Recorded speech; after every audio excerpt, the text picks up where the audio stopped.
Hi, I'm Noah Medford, and welcome to this edition of Rutherford County Magazine.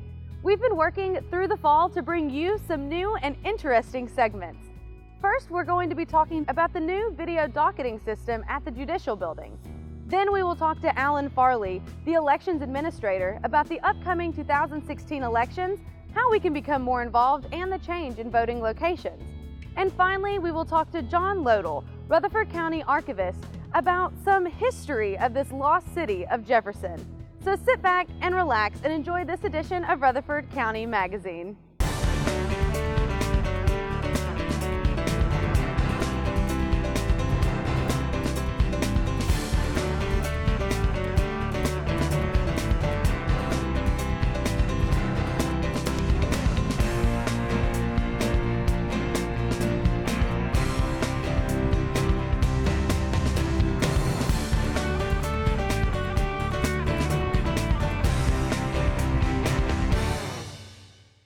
Let's head into the Judicial Building and see just what a difference digital video dockets are making.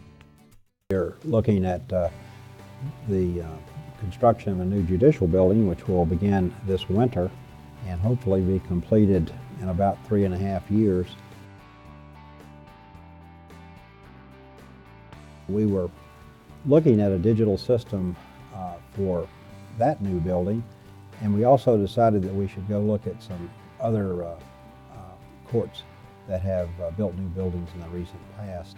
And so we decided to go to Montgomery County, Parksville, Montgomery County, and we looked at their new judicial building and saw the monitors, the digital monitors that they had for docket viewing there. And we decided, look, we've got another 3.5, 4 years, maybe 4.5 years from the time that we looked at it, that we're going to be in our current building. And we need to do something now about our helping our public to be able to find the courtrooms they're supposed to be in. 4 counties, Shelby, Davidson, Hamilton, and Knox all have this, as well as some of the counties that are surrounding us in Middle Tennessee. Certainly Montgomery County, as we have already mentioned, has a very nice digital display docket system. And I suspect others do as well, but certainly this is the way of the future. Of course, one of the things that we're primarily concerned about is public service to what we call our customers, who are the litigants, the lawyers, other folks that come into the judicial building, and I think it's created a really nice service for them. I've gotten good feedback from it. We also have domestic violence here, so it kind of eases the domestic violence victim to not be put with the attacker, because there's separate monitors and separate things like that to kind of ease that distress of coming into court. And so a lot of people really like it, and we love it. The advantage of it is one of the things, they used to have the dockets hanging in the hallway and on a board. So now the public can go to the monitors and look up and see what courtrooms they go to. They can also get a visual of the judges to see, you know, what that judge looks like and kind of where that courtroom looks like or what it looks like. And it lets them know exactly where they're going to be instead of everybody crowded in one spot. It also helps our clerk's office due to the fact that our clerk's office in General Sessions is kind of small, so there's not a lot of room for the public, so therefore we have 2 monitors downstairs and 2 more upstairs, so they can go to any of the monitors and look at it and see exactly where they go, which is very helpful. It's made our operation more efficient because we don't have as many people calling us. We don't have as many people just coming in the office. Of course, we're happy to serve them if they do come in the office and get them where they need to be. But since they can see it on the monitor, and we have these monitors on all 5 floors, that has cut down on the traffic in our office, which makes us more efficient by giving us more time to do other things. We recently had a case in which a couple of litigants were directed to the wrong courtroom by an employee in the building who had not checked our monitor. And when they got to the wrong courtroom, they found they were in the wrong place, and they turned around and looked at our monitor and were directed to the correct courtroom and got there on time instead of being late, or instead of wandering around trying to find out who they should ask about where they should be. So that's just one anecdote about how this is already helping the public, and I'm certain that there are others who have had the same kinds of experiences. Well, if we already have our dockets prepared and posted on our new system, if a change comes through, we can put that on a ticker system, or ticker that goes across the top of the screen to alert people to changes. It's very nice. It's just, entering in the system in a click. So we can keep it as active as we need to and as quickly as we need to. So it does very well. Additionally, our main docket clerk used to have to print these out in paper and deliver them to probably 12 or 15 different places in the Judicial Building and put them on bulletin boards. Then now she can do all this from her office and saves significant time there, not to mention the paper she saves. I think the public needs to know that they can also check the dockets from home by looking or checking rcchancery.com on their home computers, and they'll find the dockets there as well. Additionally, folks can find forms that they might find useful in dealing with a chancery court. They can also find, if anybody happens to be a little bit late in paying their taxes, their property taxes, they can go on that same website, rcchancery.com, and find out what they owe in delinquent property taxes for the county, as well as the cities of Murfreesboro, and Smyrna, Laverne, and Eagleville. They can find all of that there, and then they can pay it online if they wish, or they can send us a check. If they have any suggestions or ideas, they can go to circuitcourtclerk.rutherfordcountytn.gov and send in their suggestions or requests, and we'd love to look at them and see what we can do to better serve the public. Not only has the Chancery Court taken steps to become more efficient, so has the Election Commission. Alan Farley is here to tell us more. Our staff has already started preparing for some of these changes. We've already met and did site visits. We've altered some of the voting locations, the precinct boundaries. So what we've done is we've mailed just about 30 days ago new voter registration cards to the affected voters in those areas, so that way that they know that their voting location has changed. And then we've also run a public notice in the paper. We've relocated our early voting location on the west side of the city and the county, Blackman Elementary. We've relocated that one to the Lane Agri Park Livestock Pavilion, which is there on John Rice Boulevard, just half a mile from its previous location. This will allow us to have more adequate room, parking, and also not be interfering with the daily operations of the school there at Blackman Elementary. And we've relocated our Smyrna location from the Tennessee Rehabilitation Center to the Smyrna City Hall there on South Lowry Street. Actually, the best access to that location will be off of Enid Springs. The parking lot and then the entrance into that area is off of Enid Springs. So those are the two areas we've relocated to be more accommodating to the voters, but also be accommodating to our previous host.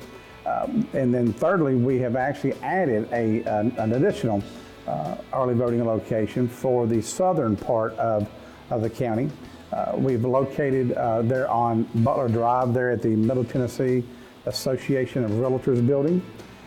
So we're hoping that everybody out in the South Church, 231, Highway 41, Manchester Highway, Highway 99, that corridor out there will actually utilize this facility, but also the people there that are working there on Butler Drive and the industry out there, be an excellent way for them to go ahead and cast their votes early as well.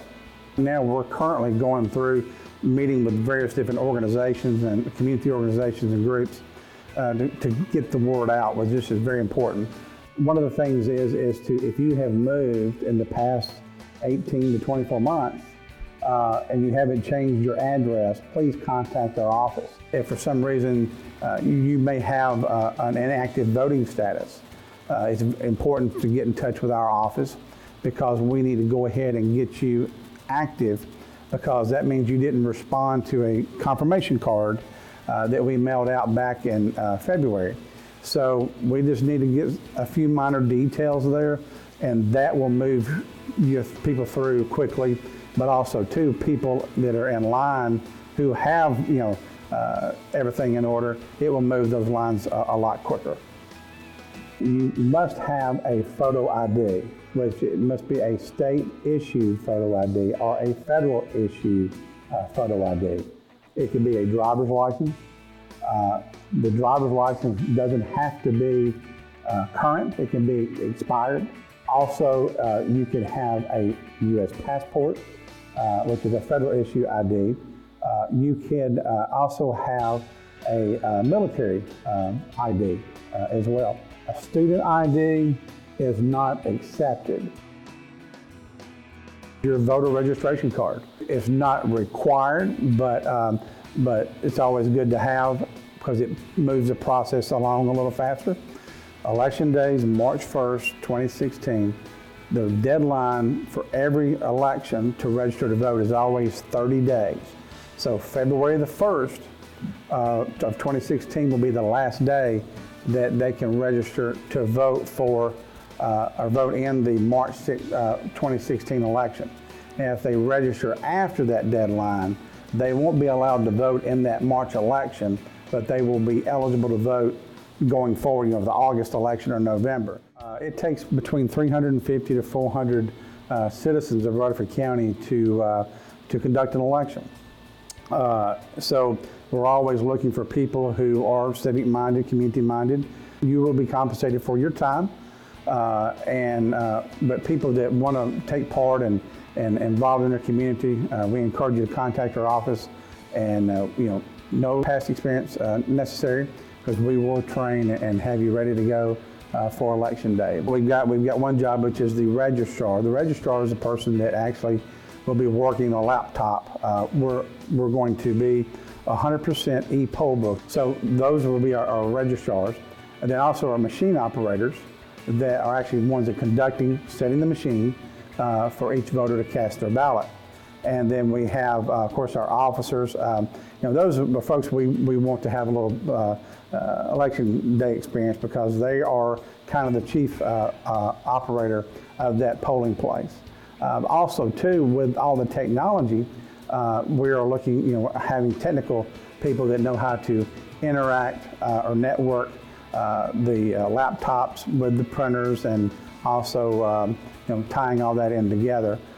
So those are really the three main jobs that we have. Number one is March 1st, 2016, 7 a.m., 7 p.m., polls will be open for Election Day. But also prior to that, early voting always begins 20 days prior to Election Day. So on February the 10th, we will actually start early voting. That early voting will go on until February the 23rd. So at the end of close of business on February 23rd will be the last day of early voting. Then you have, of course, the March 1st election. So those are the critical dates for voting. And of course, as I mentioned earlier, 30 days prior to Election Day, which will be February 1st, is the last day to register to vote. Now, if you meet our requirements for absentee balloting, if you're in the military, or you live overseas, or you're over 60, or you're on a physician's list, you're not able to go to the polls. If you meet those requirements, then you have 90 days prior to the election to submit a request and for for absentee balloting. We've worked with the OIT department, and Megan Chafe has done a great job of kind of meeting our needs and wishes to what we want to be able to do and able to kind of get the information out to the voting public. Social media, that is something that's very important now in today's society, especially in that 18 to 25, 30-year age group that we're trying to make sure that we connect with. But we have a Facebook page. Then also on Twitter, we'll be putting out information as far as our early voting locations, all of our legal notices. We'll be putting out information as far as reminders. So each day we'll be sending that information out. Also, the Go Vote TN app is something that's new that we're trying to get out there. And you pull up and it will show you all 7 options of our early voting locations. And it will actually give you, through your map app on there, actual turn-by-turn directions on where's the closest early voting precinct to you. I think that everybody should vote. I think everybody should research the candidates, and I think they should research the issues. And whichever candidate they share the common analogy with their core beliefs, then that's who they should support. And they should go to the voting booth and cast that. Personally, I feel like it's very important because that's the only way that we have, as a free society, to stand up and say, I support the direction we're in, or I oppose the direction, and that's the only avenue we have to change it. If you haven't registered to vote yet, don't worry, there's still some time. Don't forget that your vote can make a difference. Now let's head over to the East Fork Recreation Area and see if we can uncover some history about a city destroyed but not forgotten. I'm John Lobel, Director of the Rutherford County Archives. Old Jefferson was probably the first town founded in Rutherford County. It was founded around 1803 with the county being founded in 1804. It served as the first county seat. We're right here at the forks of Stones River, where East and West Fork of the river come down off the Cumberland. And so it was a great place for flatboats to come in, and it was a great center of commerce. And for that reason, it was founded as the center of county government for several years until Murfreesboro was established in 1811, and then Jefferson lost its county seating. We would have been in the frontier back then. I mean, the state of Tennessee had been founded in 1796, so we're talking early pioneers cutting trails literally into what would become Old Jefferson, or this area.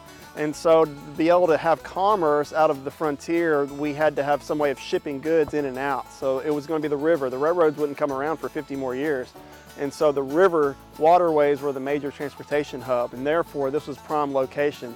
Like I already reiterated, forks of the Stones River, close to the Cumberland, so we could get commerce down the river, out of Nashville even, down to here. Although the town of Jefferson lost its designation as the county seat in 1811 to Murfreesboro, it still survived. It still thrived, actually, well into the 1900s. But by the 1950s and 60s, the Corps of Engineers realized that they were going to build Percy Priest Dam and need to flood the lake, and that meant flooding parts of Stones River. The Corps of Engineers realized that Jefferson would probably be underwater, at least that's what they announced officially, and so it was up to them, just like you would see at Old Hickory Dam or other dams throughout the Tennessee region, where they would come in and buy out property owners under eminent domain, meaning those owners had to leave under court junction so that we could build the lake and for power. So the citizens were given fair market value for their properties, given a certain amount of time to leave. They were actually allowed to move their houses if they wanted to, and some people did. A lot of people didn't because of so much work involved, but some people actually picked up their houses and had to move down the road. But everybody had to leave town. And what was left building-wise, the Corps of Engineers brought in bulldozers and everything was leveled. Now the irony of all that is that once they flooded the lake, the town's still here. I mean, we just hiked into it today. Anybody can hike into it. It's still Corps of Engineer property. There's trails leading into it. So you can still hike here today. So it's kind of sad that the center of this history of this county could still be here, potentially, maybe, today. Jefferson was prone to flooding. The center of the town is on high ground, so the center of the town never flooded, but every time we had a large amount of rain, usually every spring, it would flood around the town. But the citizens of Jefferson were used to that. I mean, they'd been here for, so long, over almost 150 years, so they had grown adapted to that. That being said, there were major floods. 1902 or 3, there was a major flood. There was another one, I believe, in 1948, and then another one in the early 50s that we actually have photographs of, where it's pretty severe. People lost houses, livestock, etc. So, being in this location at the forks of the river, it was flood prone, and the Corps of Engineers realized that and bought out the citizens and moved them elsewhere, knowing that it's just going to get worse. It can't, with the lake being here, it's just going to get worse in terms of flooding. The citizens of Jefferson that lived there, lots of those people are still with us today. They grew up in Old Jefferson. Toby Francis is one, Mr. Ernie Johns is another. Those are just two examples of leading citizens of Rutherford County that grew up in Old Jefferson. And they will tell you that, they were used to the flooding. So there was a kind of a bitterness to the fact that the Corps of Engineers moved people off the land and bulldozed the city. The old road through Jefferson was the original Jefferson Pike. If you look on a map today, you can still see pieces of it called Old Jefferson Pike. Now they've been rerouted. On one side you have Central Valley Pike, and on the other side Old Jefferson comes off of New Jefferson Pike, leading from Nissan Boulevard, for example, out to Highway 840. But the old road through Jefferson was the Jefferson Pike, and more importantly, it was the Trail of Tears. It even served as the Trail of Tears during the 1830 removal of Native American Cherokees out of this area, moving them out west. So this place is very, very historic. A lot of importance here. A lot went on. Everything from early pioneer history, Native American history, Civil War history, and then up into the 1960s. Although all the buildings were bulldozed, there are still remnants around. You can see some cellars. If you hike in here in the spring, you'll see daffodils popping up where old houses used to be. We did hike off the main road down to what was the old wharf here, where the waterfront, where they would bring the flat bottom boats in. So as you look around, there's artifacts scattered everywhere. Now you have to be very, very mindful. We're on federal land, so you're not supposed to take anything. It's actually against the law to take any artifacts out of here. But that's good. It's going to help us preserve the site for the future generations. Still a thriving city, although it lost its designation as county seat way back in 1811. By 1960, it was still here and it was still vibrant. You had stores up on, it wasn't exactly a square, it was more of a crossroad by the 1960s. But at the major crossing of the road up here, there were some stores, hardware stores, grocery stores, general commerce, a lot of residences, a lot of old antebellum homes and farmsteads, as well as schools. There was a white school and an African-American school here as well, since it was times of segregation back then, as well as churches. We hope in the future that the history of Jefferson can be shared and told to future generations. There's been talk about working with the City of Smyrna, Rutherford County government, as well as Corps of Engineers with the possibility of extending the hiking trails or the greenway system of the county and the cities into this area. It's prime for that. Like I said, the major part of the historic town is not flooded, and there are hiking trails here today. We're very close to the green trails, or the greenways in Smyrna. Right down the road of Old Jefferson, actually. So there is a possibility that we could actually make the history of this place very, very important to the future by bringing the future generations into it. That concludes this episode of Rutherford County Magazine, and I would like to thank all those who took part in making this edition possible. And I would also like to thank you, the viewer, for joining us. If you would like to know more information about the Rutherford County government, please visit us at www.rutherfordcountytn.gov. Again, thank you for watching, and we'll see you here next time on Rutherford County Magazine. Keep smiling and have a wonderful day.